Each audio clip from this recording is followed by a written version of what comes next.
essa coisa ou já vai entrar direto, Cássia? Já está entrando, começou a gravação. Então, bom dia a todos.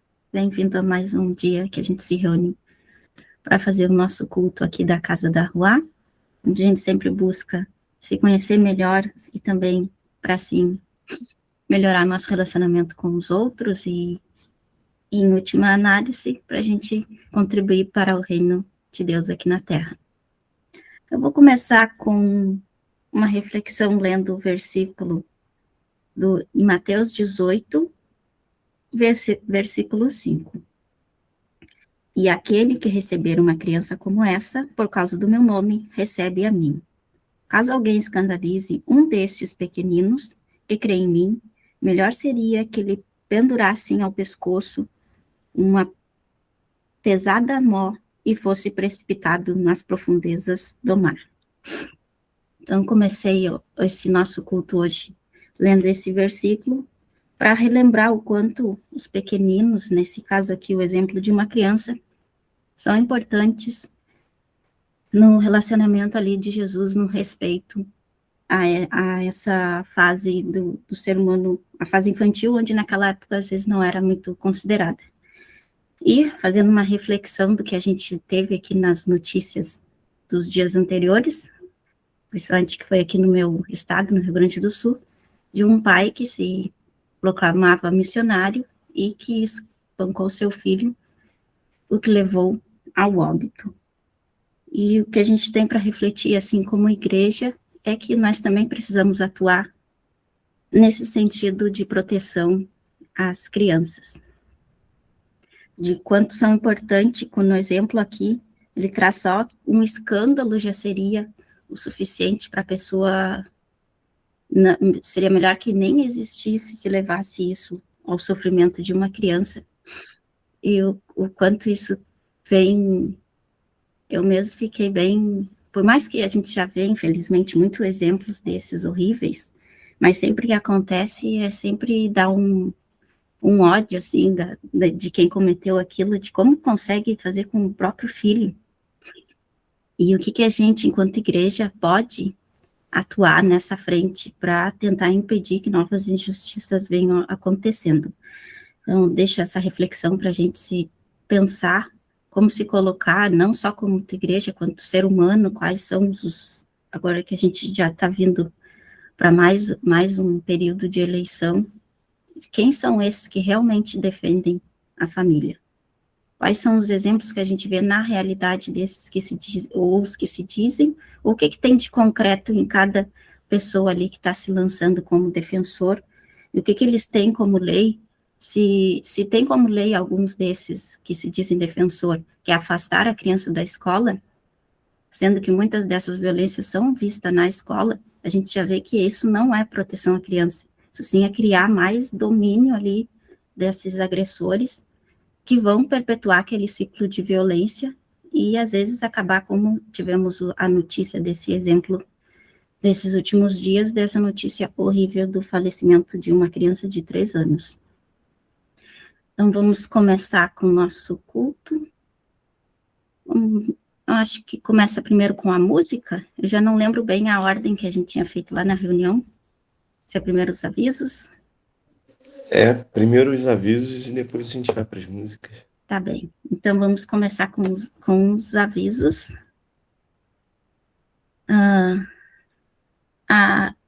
Começando como a gente tem nossa igreja tem essa de atuar pela justiça, a gente começa onde pode. Às vezes a gente não consegue abranger todas as lutas, mas a gente tem contribuído, então, a campanha de coleta de roupas,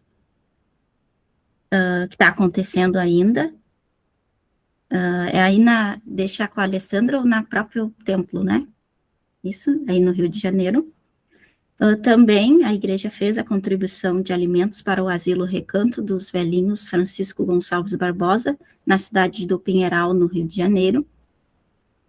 E muito importante também, que é lembrar e convidar todos que puderem comparecer, aí no templo presencial teremos a ceia e também a cantata do nosso coral, Som da Rua, que vai ser no dia 25/7.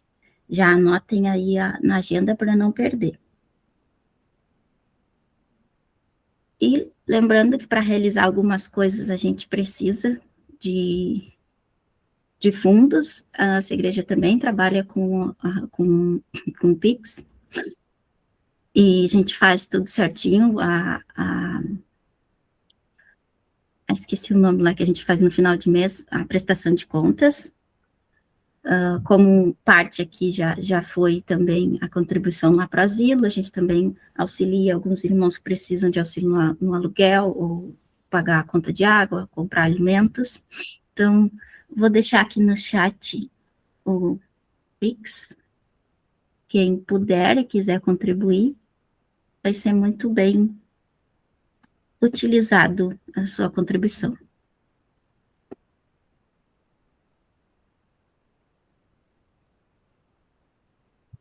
Já.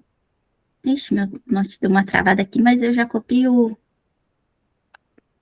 o link. O link não. A chave Pix está no nome do pastor Marcos, que é prmarcos@yahoo.com. Está disponível aqui. Agora sim, vamos passar então para as músicas, que será do nosso coral, que vai ter a apresentação dia 25/7 presencial. A primeira música, Eu Te Busco.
Moci, já é lindo ouvir aqui, que não é ao vivo, imagina ao vivo. Então, não perca, dia 25/7, e a gente tem mais uma demonstração ainda hoje aqui nesse culto, que é mais uma música do coral, Vem Encher-me.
Amém. Essa última canção foi só de alguns integrantes, não foi coral completo. Eu passei a informação errada novamente. Outro dia eu tinha passado a informação com o nome errado da nossa irmã. Então, mas também foi muito lindo ouvir as vozes, até coloquei o fone aqui para ouvir melhor. Como a Renata, a gente mora longe, a gente fica com inveja de não poder estar aí junto com os irmãos treinando e cantando junto, mas fico muito feliz de ouvir. E quem pode, não perde, novamente, a oportunidade de assistir ao vivo, 25/7, no templo aí no Rio de Janeiro. Quem precisar de mais informações de como chegar até o local, entre em contato com o Marcos, acho que com a Helena, com a Alessandra, enfim, um desses consegue te direcionar bem. Então, vamos passar para a parte da palavra com o nosso pastor Marcos. Amém. Bom dia, bom dia. Bom dia, turma linda. Casa da Rua, que eu amo. Antes de mais nada, eu quero agradecer a presença de vocês aqui essa manhã e agradecer muito a condução aqui da nossa querida Cássia, que está muito lindo até aqui, até o final com certeza vai ser. Eu não... O convite que você fez para essa cantata que nós teremos, eu acho que não tem como melhorar, mas eu só vou sublinhar. Por favor, igreja, ouçam o convite da Cássia, Ione, Amanda, Cris. Dorine, infelizmente, não vai poder estar lá. Cássia também não. Mas estejam com a gente. Vamos fazer que nem vocês viram aí no vídeo, na igreja, esse monte de vozes juntas, cantando, louvando. Então, juntar as vozes de vocês também a esse amor, essa expressão de amor, vai ser muito bom. Ah, tá no Mato Grosso do Sul, então também você não vai conseguir chegar. Perdão. Enfim. Mas quem puder, por favor, esteja com a gente, porque vai ser bem especial. Vai ser bem especial.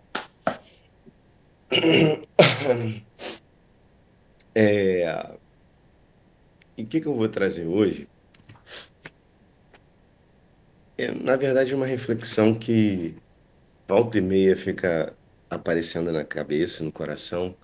Talvez, se eu for procurar alguma das mensagens que eu já tenha trazido, que a gente tenha gravado aí ao longo desses anos, talvez ela já tenha aparecido em algum momento, porque ela faz parte da minha vida, assim. E nesses últimos dias ela voltou. E, curiosamente, tem aquela assinatura do Espírito. Teve esse último vídeo aí que a gente ouviu, em que tem um cantor que é um rapaz careca, simpático, que apareceu no vídeo aí, que vocês viram. Em dado momento ele fala sobre o preencher o vazio, e é uma confirmação sobre aquilo que nós vamos conversar essa manhã. Nós vamos ler um texto complexo. Nós vamos ler o primeiro capítulo de Eclesiastes. Pode ser? O que vocês acham? Eu vou ler na versão da Bíblia a Mensagem. Então ela tem uma pegada diferente, sim. O texto talvez vocês não reconheçam aí, mas a ideia é a mesma, tá? Então vamos começar.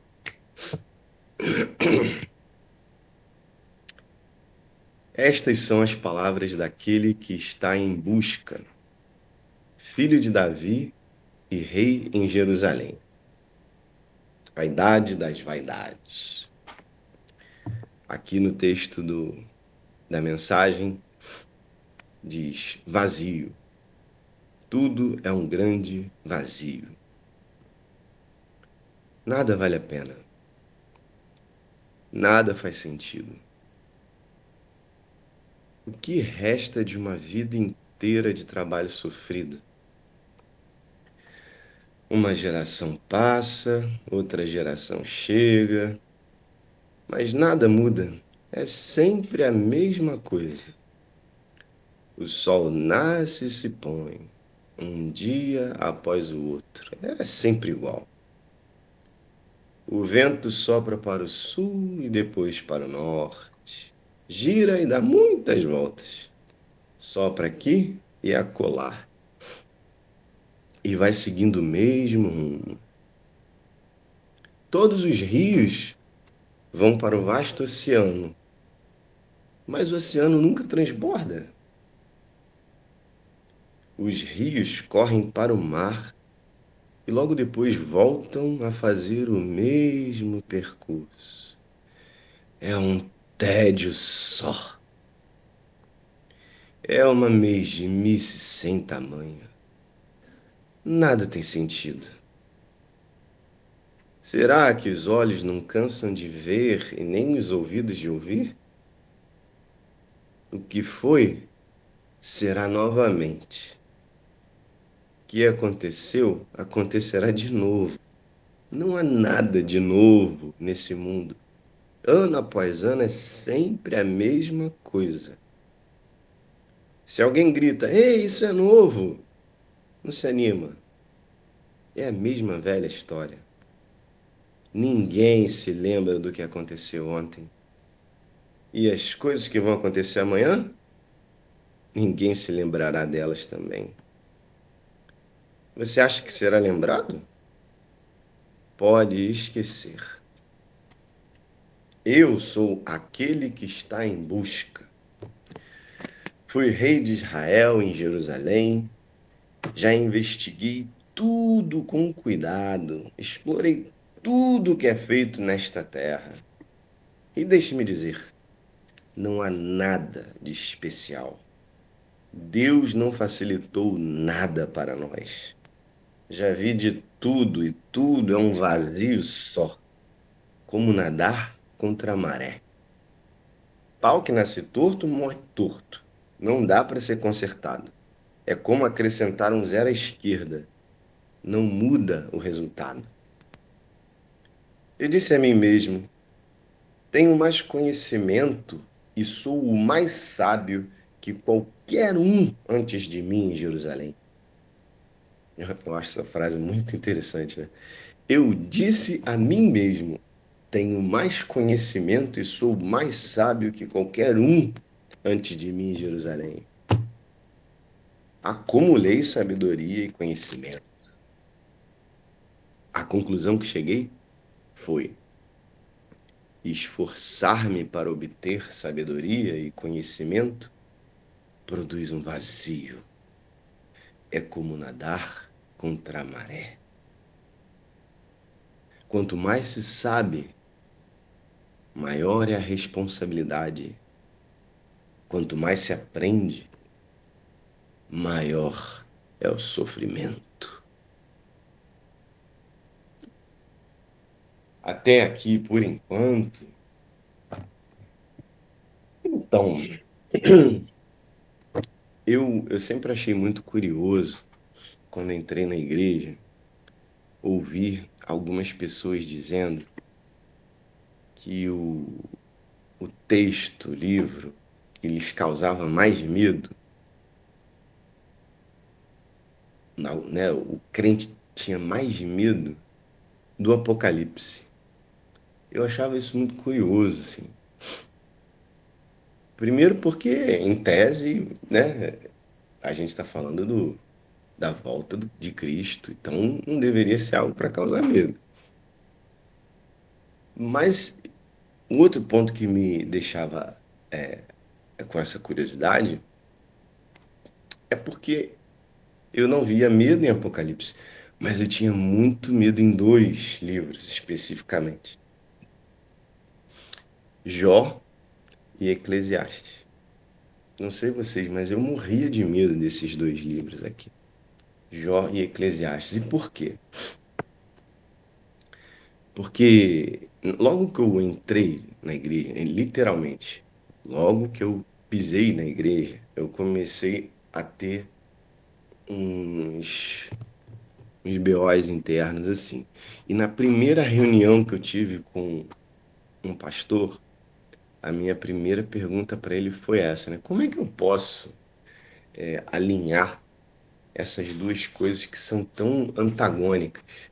Como é que eu posso alinhar esse Deus do Velho Testamento com esse Deus do Novo Testamento? Para mim isso não faz o menor sentido. E aí o cara fez todo um esforço para que eu compreendesse que não, é tudo uma coisa só, tá tudo alinhadinho. Você que ainda não percebeu. E aí foi colocada uma regra para mim. Essa regra de, de inerrância, de inquestionabilidade. E nessa regra ficou introjetado na minha cabeça de que tudo aquilo que eu lia de capa a capa na Bíblia precisava ser milimetricamente encaixado como verdade absoluta. Tudo precisa ser verdade absoluta. Logo, se tudo é uma verdade absoluta, quando eu leio Jó, eu vou ter que colocar na minha cabeça, vou ter que dar um jeito, exercitar na minha mente todo aquele sofrimento passado por Jó e, de certa forma, autorizado por Deus. Eu vou ter que aceitar, eu vou ter que ter fé como Jó, de dizer em algum momento da minha vida, você me deu, você levou e tá tudo certo. E no que tange aqui a Eclesiastes, eu tinha esse receio, porque eu teria que encaixar na minha vida e encaixar na minha experiência de fé, de religiosidade, um niilismo. Eu ia ter que abraçar Nietzsche, assim, de um jeito que eu nunca fiz. Eu até tem coisas que eu me que eu simpatizo, assim, mas eu teria que abraçar uma, uma conversa com o vazio. Eu teria que aceitar uma, uma triste realidade, né? Se eu pegar aqui esse primeiro capítulo, de que tudo é vaidade, de que nada tem sentido, de que tudo é vazio, é oco, eu teria que pegar isso como uma realidade para mim de uma maneira que me assustava. Mas essa foi a minha caminhada inicial. Graças a Deus, com o tempo, com leitura, com relacionamento, eu fui ampliando esse leque de interpretação, né? E eu cheguei até essa questão, esse presente, que hoje o Heleno fala muito conosco sobre isso, né? Que é essa questão da chave hermenêutica Jesus, que eu aprendi com o Caio Fábio e depois eu li com tantos e tantos outros. E isso realmente é muito libertador, né? Porque a gente pode voltar nesses textos e aplicar essa chave hermenêutica sem o menor medo, sem a menor vergonha, e as coisas mudam. E aí, Eclesiastes, que era para mim um livro assustador, passou a ser um dos meus preferidos. Curiosamente, passou a ser um dos meus preferidos. Porque eu me senti livre em Jesus para interpretar esse homem que fala aqui. Eu, eu não sei. Existem várias correntes a respeito da autoria aqui de Eclesiastes, mas inclusive de que não seria apenas um texto, seriam dois, se não me engano. Mas o clássico, né, o que a gente está acostumado a considerar, é que seria escrito por Salomão, filho de Davi,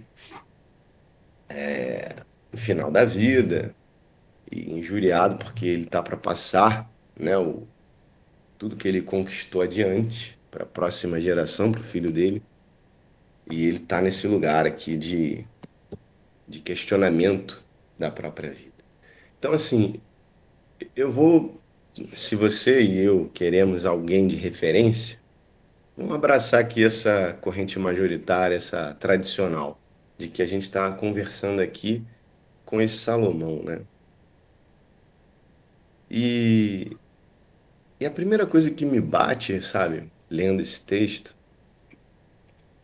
é que a gente está diante de um homem, como eu fiz questão de ler 2 vezes, um homem que dizia para si mesmo, né? Sou o mais sábio nesse lugar. Sou o que mais tem conhecimento nesse lugar. E acho que só essa frase já traz algo que, que é libertador, né?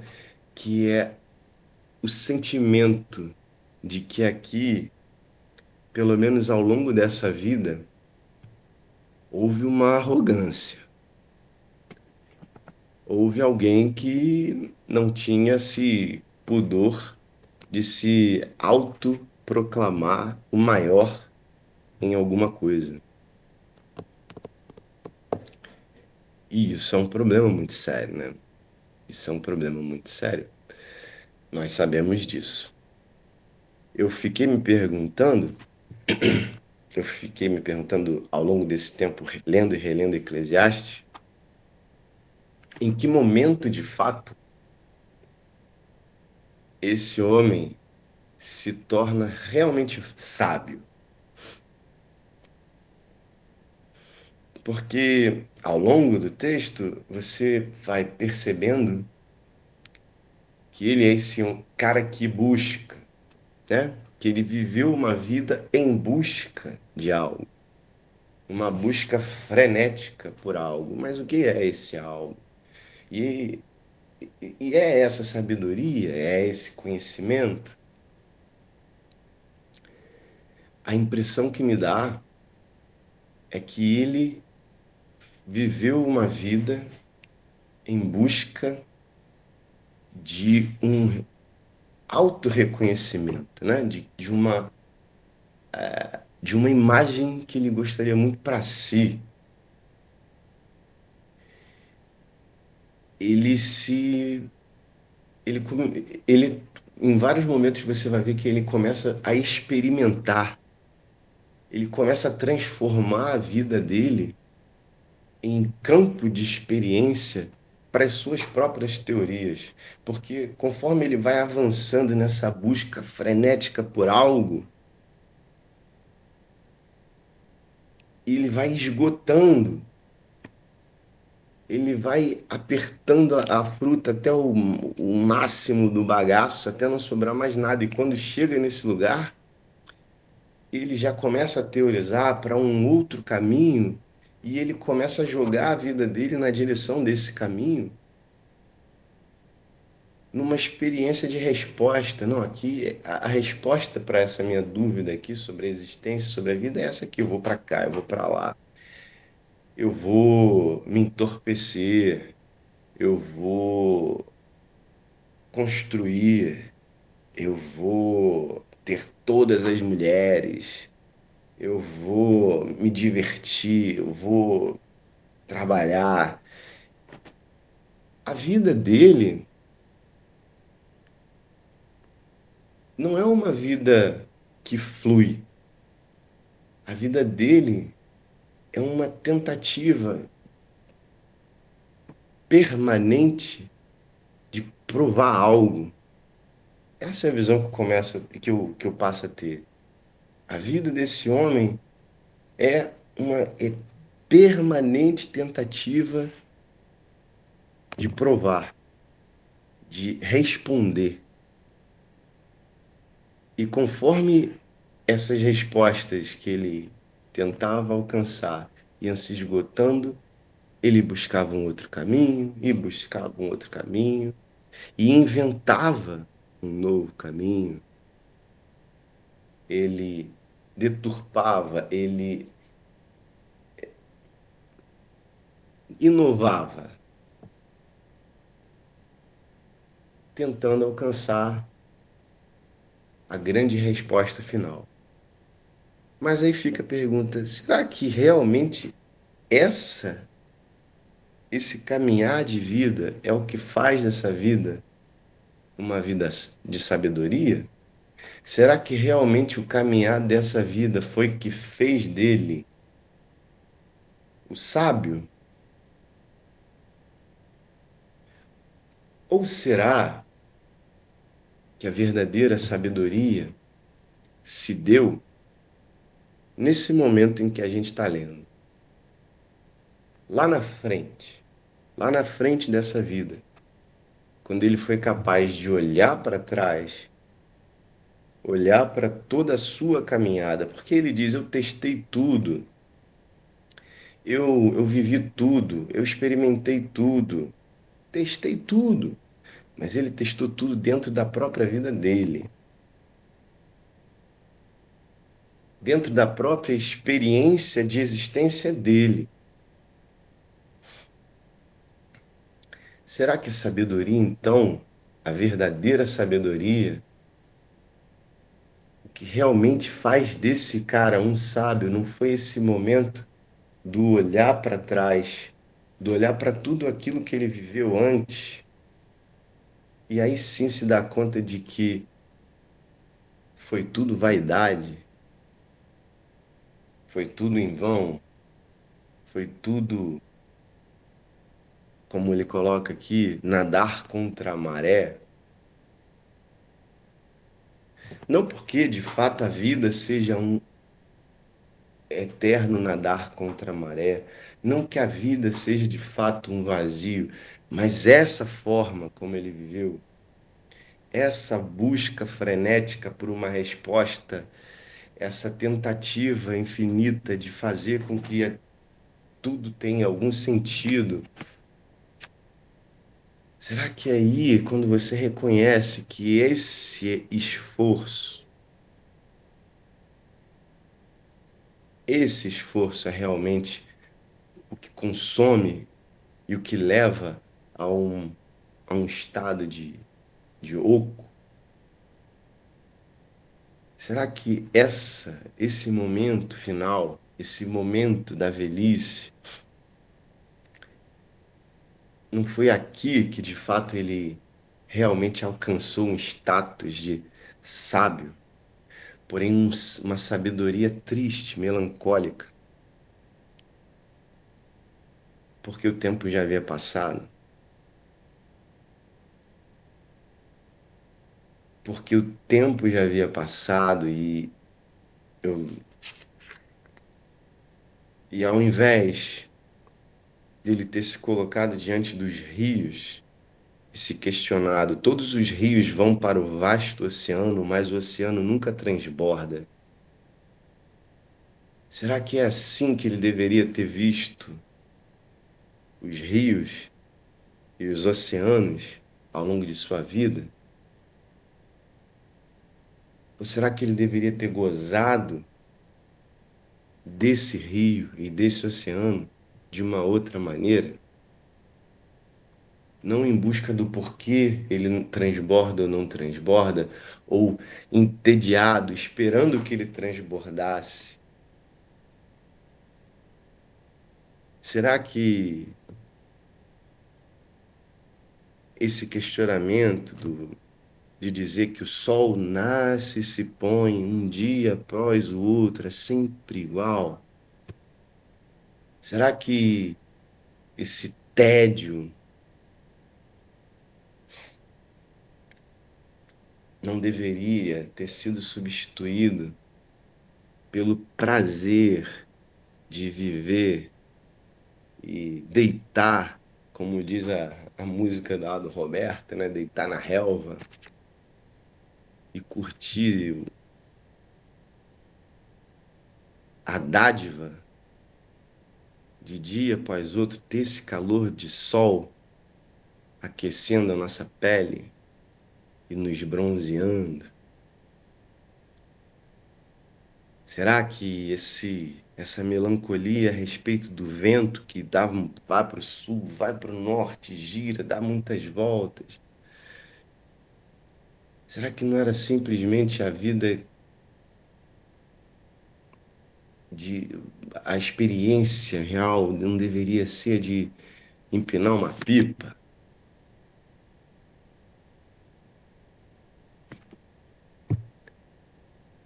Eu fico olhando para esse texto, eu fico olhando para esse homem e eu me entristeço com ele, porque eu percebo sim essa sabedoria. É a sabedoria de um homem que olhou para trás e começou a perceber que a vida deveria ser de outra forma.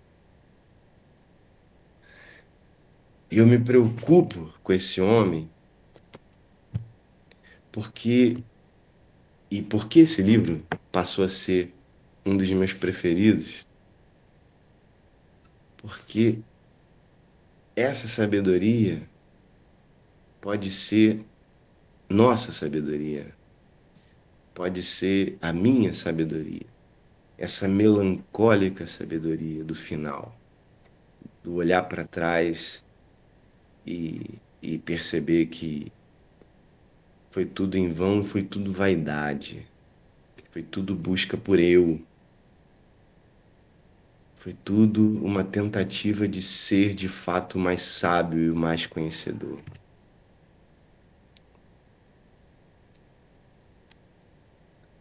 A sabedoria que eu quero de verdade e que esse livro nos proporciona e que eu oro para que a gente alcance é a sabedoria daquele que consegue ouvir a experiência do outro e trazer para sua vida de modo que você não repita os tropeços, os erros, as frustrações daquele que já caminhou o caminho. É lógico que muitos desses tropeços são inevitáveis. Muitos desses tropeços fazem parte do nosso crescimento. A gente precisa deles para nos tornarmos seres humanos completos. Mas muitos são evitáveis. Despertar para esse cuidado que esse texto traz, de que a vida não deve girar em torno dessa sua autoproclamação, de uma vaidade das vaidades. Despertar para o outro fato muito importante aqui, muito interessante, de que ele fala, né, que não tem nada de novo. É muito curioso isso, cara, muito curioso isso, porque eu vejo isso dentro do nosso, né, da nossa vida como cristão, como igreja evangélica e principalmente progressista. Eu vejo pessoas assim, eu me entristeço com pessoas assim, eu me preocupo com pessoas assim, que elas se autoproclamaram em algum momento, talvez motivadas pela proclamação de pessoas ao redor delas, dizendo o quanto ela é sábia. Então ela realmente assume aquela parada e fala: eu sou sábio, eu sou detentor de conhecimento pra caraca. E ela começa a caminhar esse caminho. Ela começa a caminhar esse caminho de transformar a vida nesse balão de ensaio, nessas pepetas, sabe, de experiência científica. E ela começa a testar os limites, ela começa a ir até a borda daquilo que é possível, aceitável, sabe? Ela começa a ir, e quando ela chega lá, ela inova.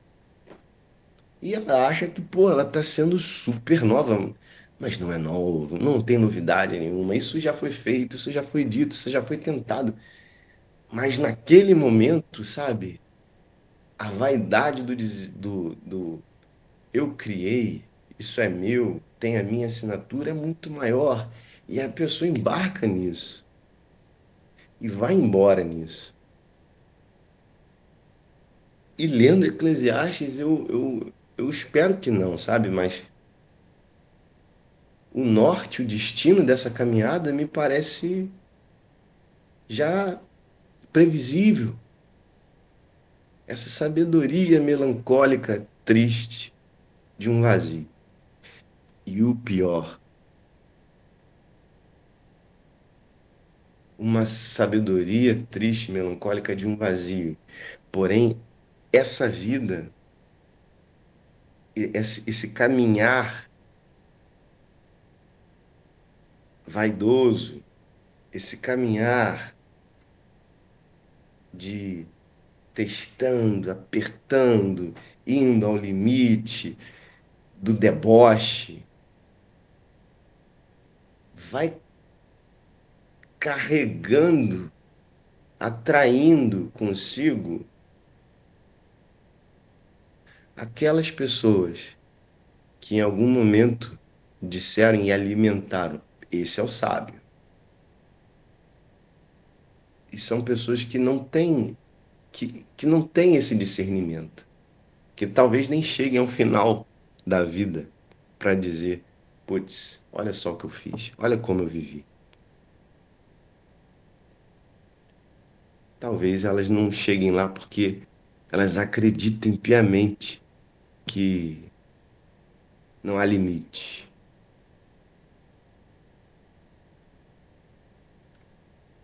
Eu me preocupo com essas pessoas.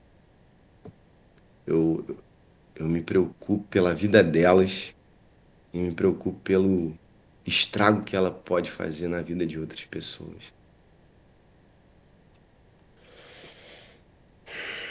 Então eu não tenho mais medo de Eclesiastes. Eu olho para esse livro com com esse respeito,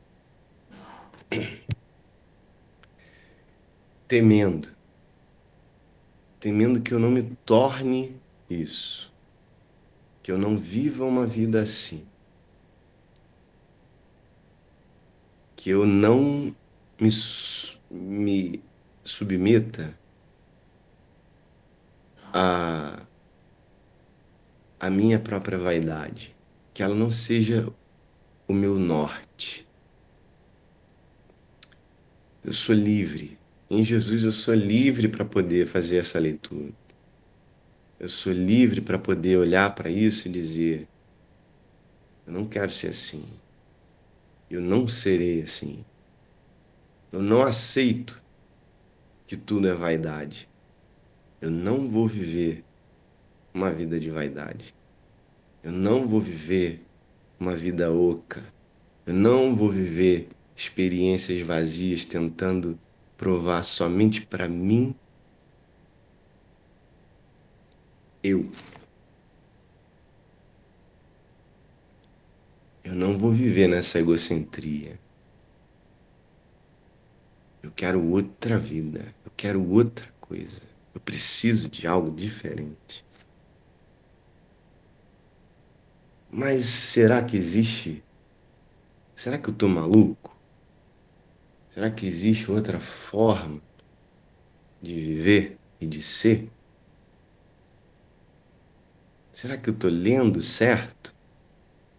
Será que alguém me legitima a, a de fato me rebelar contra essa constatação dessa sabedoria tão melancólica? Eu digo que sim. Como eu falei, Jesus me liberta. E eu queria só falar, antes de passar para essa leitura que me liberta, aliás, duas leituras que me libertam, que me libertam, eu, eu queria chamar a atenção para uma outra coisa, assim. Eu não quero ser assim.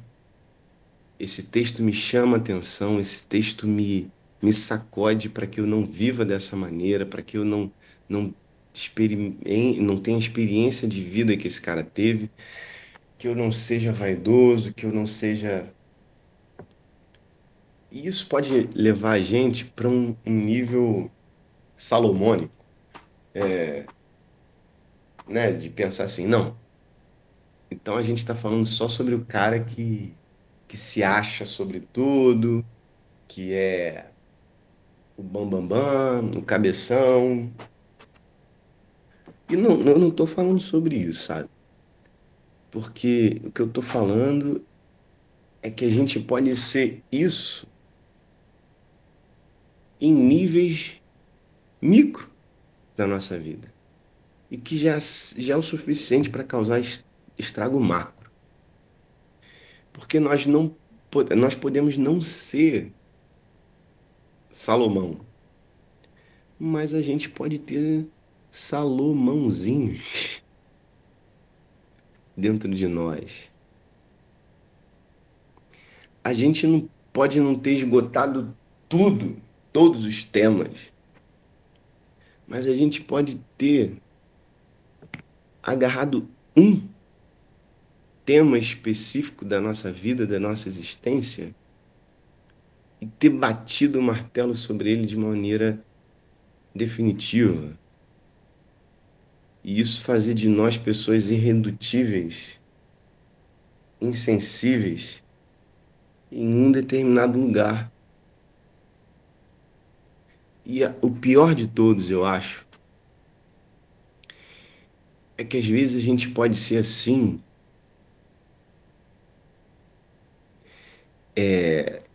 plenamente sabedor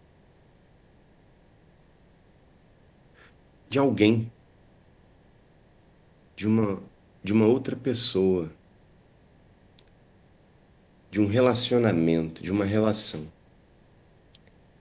A gente pode ter desenhado na nossa cabeça, pode ter esquematizado dentro de nós a definição perfeita, concreta e absoluta sobre o caráter, sobre né, a personalidade, sobre as falhas de alguém. E aí a gente fecha esse alguém, ou alguém, ou um grupo, né? E a gente começa a. Talvez a gente até mantenha relacionamento com essa pessoa, talvez ela continue presente na nossa vida, mas essa relação se torna oca, essa relação se torna vazia porque você, na sua cabeça, chegou ao limite da outra. Ela não tem mais nada a dar a mim. Eu já sei tudo dela. Não há nada nela que possa me surpreender. Não há nada dela que vale a pena. E eu queria chamar a atenção porque, às vezes, isso pode ser vaidade das vaidades. Às vezes, isso pode ser algo em nós e não nela. E a gente precisa repensar não o que quem a gente está olhando, mas os olhos que olham para ela. Não quem a gente está ouvindo, mas os ouvidos que a ouvem. Talvez a gente precise derrubar alguma barreira dentro de nós para restabelecer, de fato, esse contato, essa relação, e a partir daí extrair novamente vida.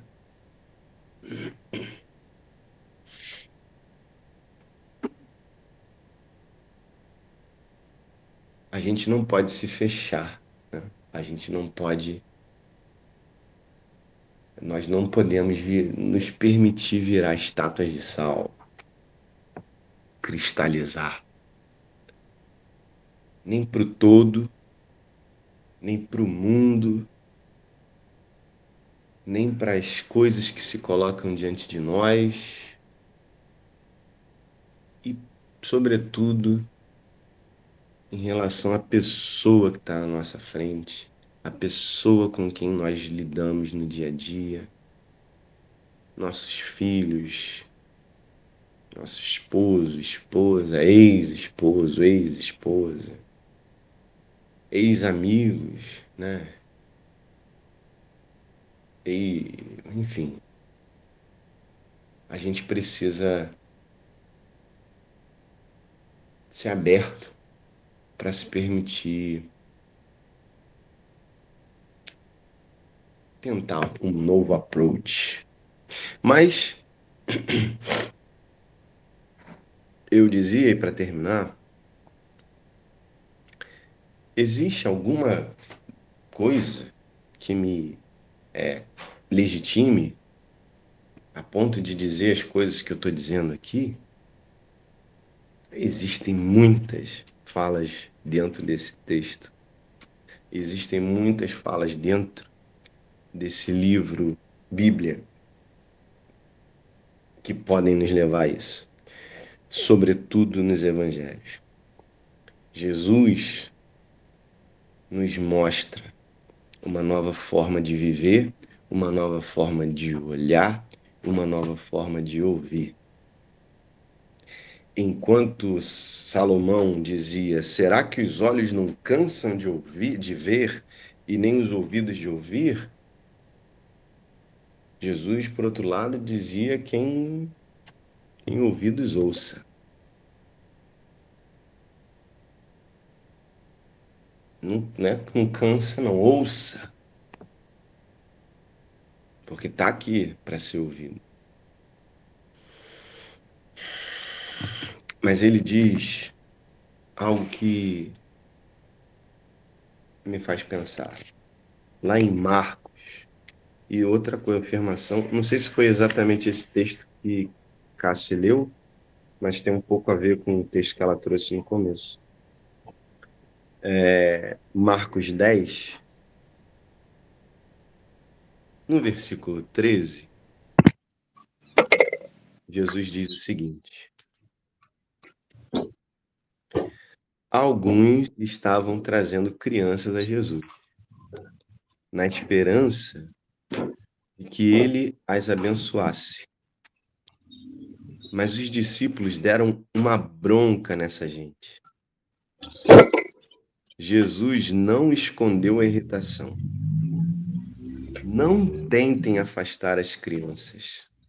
Não as impeçam de vir a mim.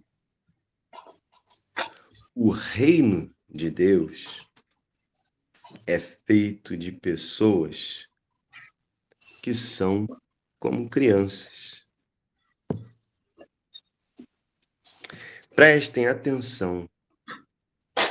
Vocês não aceitarem o reino de Deus com a simplicidade de uma criança, nunca entrarão nele. Então, tomando as crianças nos braços, impunha as mãos sobre elas e as abençoava. Para mim, isso aqui é o completo oposto do que a gente leu inicialmente. Porque o que Jesus diz, nos lembra, é que precisamos ser, para vivermos o reino de Deus, para fazermos parte dele, precisamos ser simples, como crianças. E que uma das qualidades mais lindas da criança é justamente seus olhos. É justamente a capacidade de olhar para tudo com encanto. é justamente a capacidade de olhar para uma cor que a gente, adulto, deve estar cansado de ver a vida inteira, olhar para um azul, e essa criança olhar para o azul como algo mágico, como algo profundo, como algo que pode ser um azul do céu, pode ser um azul do mar, pode ser o azul do olho de alguém. Espera aí que a aluna vai latir agora, hein?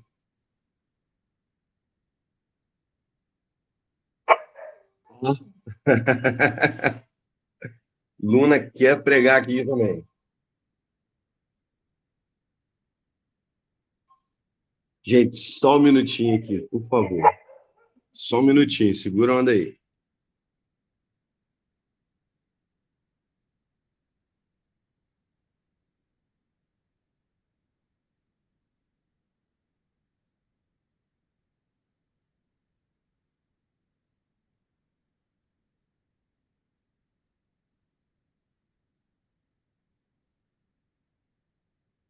Bem,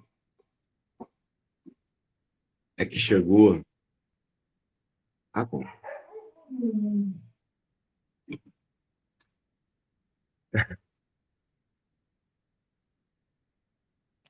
Só um minutinho.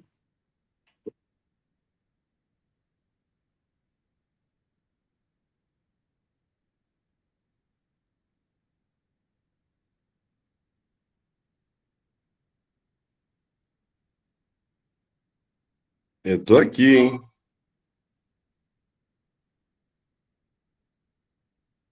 Ficaram calmos. Mas como eu ia dizendo,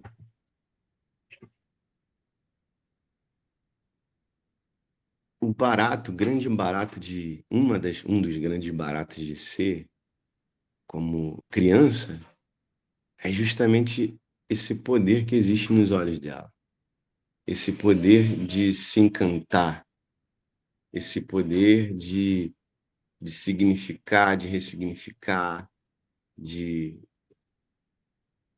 de não ter medo, vergonha, de se lambuzar no que há, sabe, no doce da vida. Só um segundinho de novo, gente.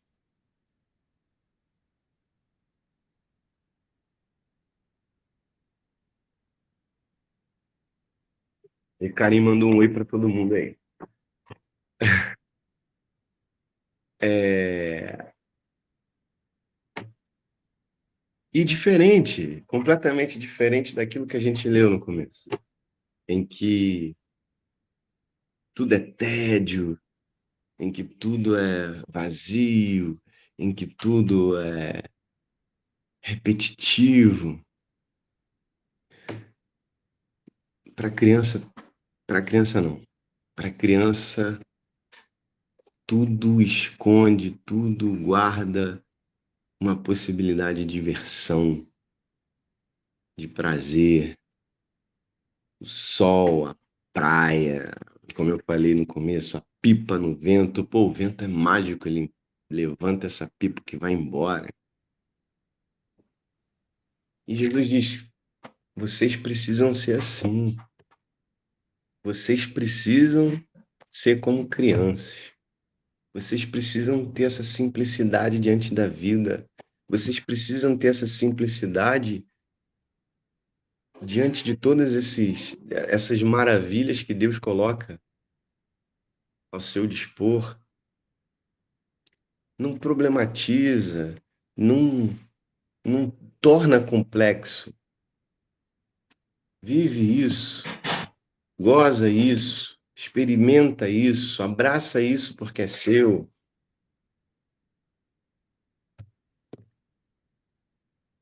E eu chego a essa conclusão, sabe, juntando esses dois textos, de que talvez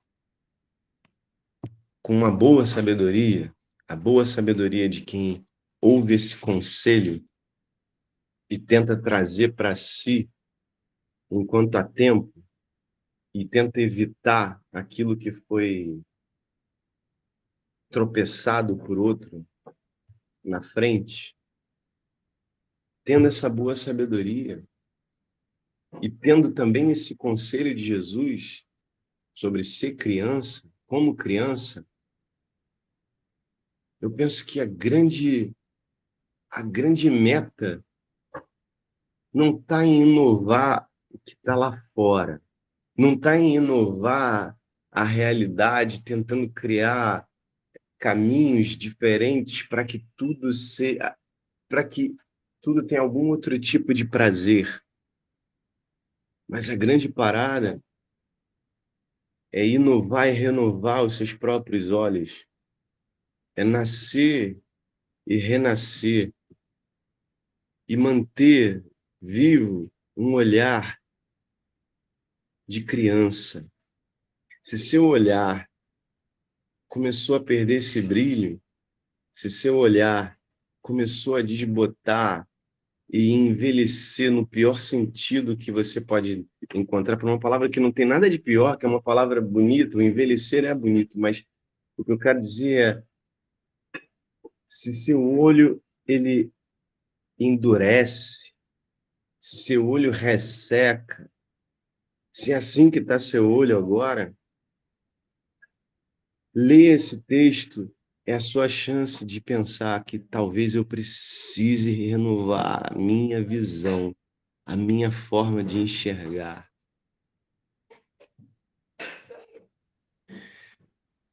E, por fim, o último texto que me traz uma reflexão sobre isso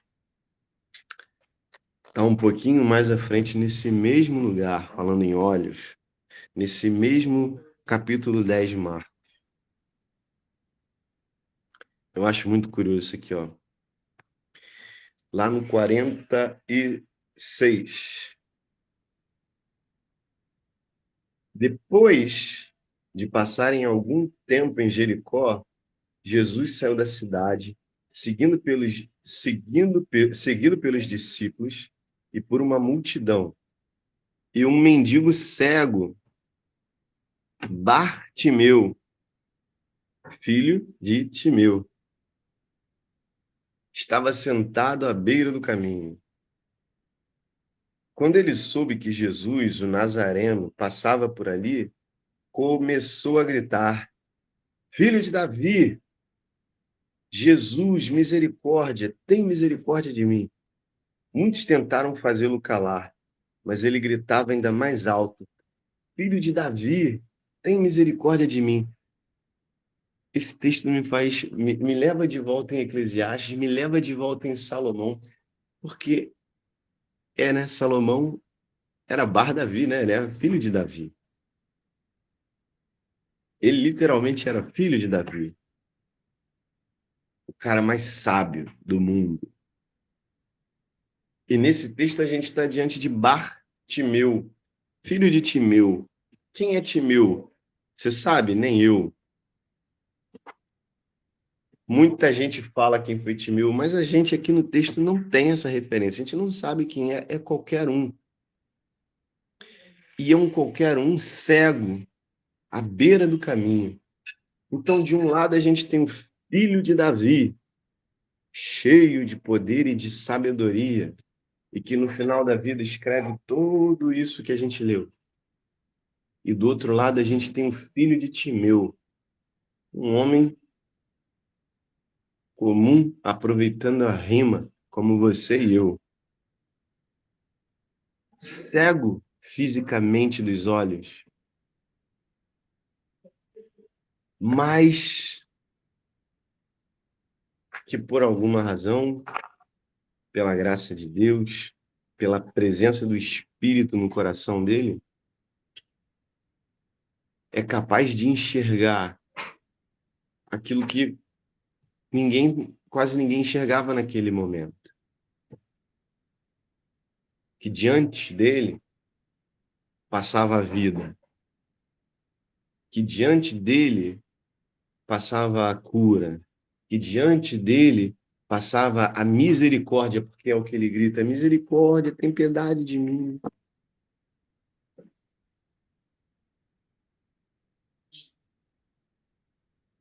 E isso é de uma sabedoria Isso é sim de uma sabedoria infinita.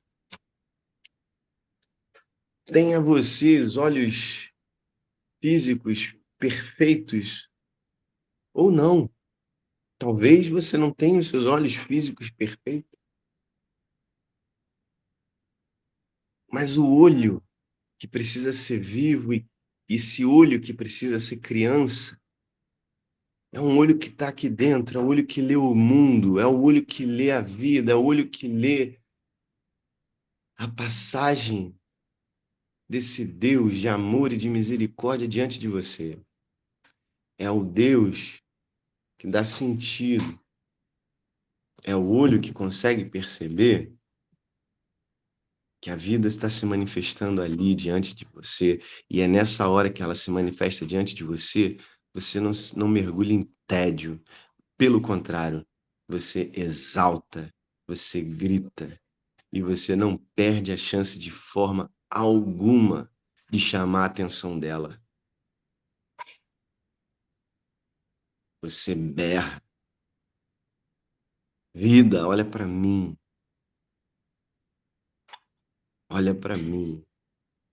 porque eu tô olhando para você.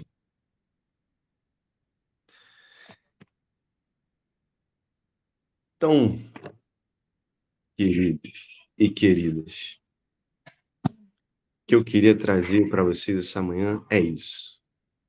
Uma reflexão que volta e meia me vem e eu espero que tenha feito sentido para vocês e que faça parte da vida de vocês também, como faz para mim, porque para mim é muito importante parar de tempos em tempos e pensar que não se trata, não, a vida não pode ser isso. A vida não pode se tratar de vaidade, de eu e eu. A vida não pode ser assim. E a vida também não é um vazio. A vida não é um tédio. A vida não é oca. A vida é riquíssima. A vida é cheia de cores, a vida é cheia de sabores, a vida é cheia de música. Música apreciada pelas crianças na praça, tocando suas flautinhas. Música. A vida é feita de uma matéria maravilhosa, mas só quem consegue de fato apreciar essa maravilha é quem mantém aceso no olhar, no olho do coração, a criança que Jesus nos pede para ser. Não o sou o mais sábio e mais detentor de conhecimento, mas sou uma criança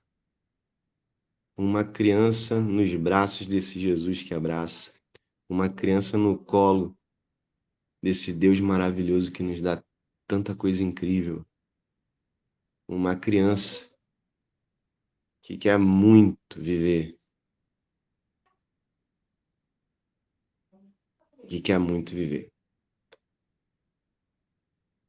É isso que eu tinha para trazer essa manhã. Muito obrigado por me ouvirem, muito obrigado por ouvirem Luna e Rory. Elas estão aqui dizendo au au para vocês. Um beijo, fiquem com Deus. Obrigada. Agora a gente vai abrir para as falas. Quem quiser comentar, pode ir.